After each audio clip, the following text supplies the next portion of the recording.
বিরতির পর নজর রাখবো পরবর্তী সংবাদের দিকে। পাকিস্তানের ভেতরে ঢুকে মারবো হুঙ্কার জয়শঙ্করের। ইউরোপীয় ইউনিয়নকে বার্তা ভারতের বিদেশ মন্ত্রীর। সন্ত্রাসবাদ ইস্যুতে জিরো টলারেন্স নয়াদিল্লির। এ বিষয়ে বিস্তারিত জানবো। টেলিফোন লাইনে যুক্ত হয়ে গেছেন আমাদের প্রতিনিধি সৌম্য মুখার্জি। সৌম্য, এই বিষয়ে কি বলবে, কি আপডেট রয়েছে এই মুহূর্তে?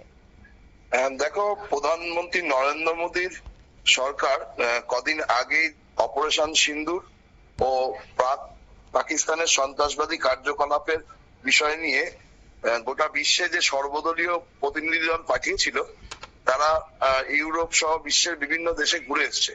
আর তারপরেই সোমবার দিন 6 দিনের জন্য ইউরোপ সফরে গেছেন ভারতের বিদেশ মন্ত্রী এস জয়শঙ্কর।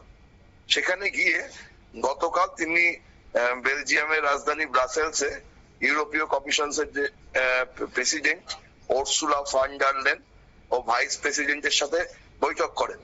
আর তারপরেই সাংবাদিকদের মুখোমুখি হয়ে তিনি পরিষ্কার বলেন যে পাকিস্তান যদি সন্ত্রাসবাদীদের মদদ দেওয়া বন্ধ না করে আর যদি উস্কানিমূলক পদক্ষেপ করতেই থাকে, তাহলে ভারত এরপরে পাকিস্তানের একদম ভেতরে ঢুকে গিয়ে মারবে।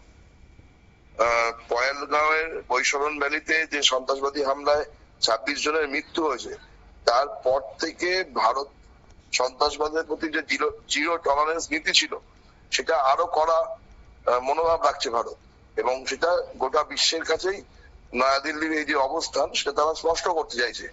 আর তারই ফলশ্রুতিতে গতকাল জয়শঙ্কর ইউরোপীয় ইউনিয়নের 6টা দেশের প্রতিনিধিদের সাথে বৈঠকেও পরিষ্কার বুঝিয়ে দিয়েছেন যে পাকিস্তান যদি সন্ত্রাসবাদী কার্যকলাপ বন্ধ না করে, ভারতের মাটিতে যদি তারা সন্ত্রাসবাদী হামলা চালানো না বন্ধ করে, তাহলে পাকিস্তানের মাটিতে ঢুকে এবং পাকিস্তানের বিভিন্ন যে জঙ্গি ঘাঁটিগুলো আছে, সেটা ভারত নিজের ক্ষমতাতেই ধ্বংস করে দেবে।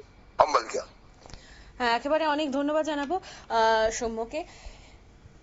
ব্রাসেলসে গিয়ে যে বৈঠক করেছেন এস জয়শঙ্কর, এবং তারপর সাংবাদিকদের কিন্তু জানিয়েছেন যে আগামীতে সন্ত্রাসবাদের বিরুদ্ধে পাকিস্তান যদি রুখে না দাঁড়ায়, অর্থাৎ সন্ত্রাসবাদীদের যদি অস্ত্রশস্ত্র দিয়ে সাহায্য করে এবং সন্ত্রাসবাদীদের যদি পুষে রাখে, তাহলে পরে কিন্তু ভারত এবার পাকিস্তানের ভেতরে ঢুকে গিয়ে পাকিস্তানকে মারবে, এমনটাই কিন্তু হুঙ্কার দিয়েছেন এস জয়শঙ্কর। এবং আগামীতে আর কি কি পদক্ষেপ নেওয়া হয় ভারতের পক্ষ থেকে, এটাই কিন্তু এবারে লাখ টাকার প্রশ্ন হয়ে দাঁড়িয়েছে।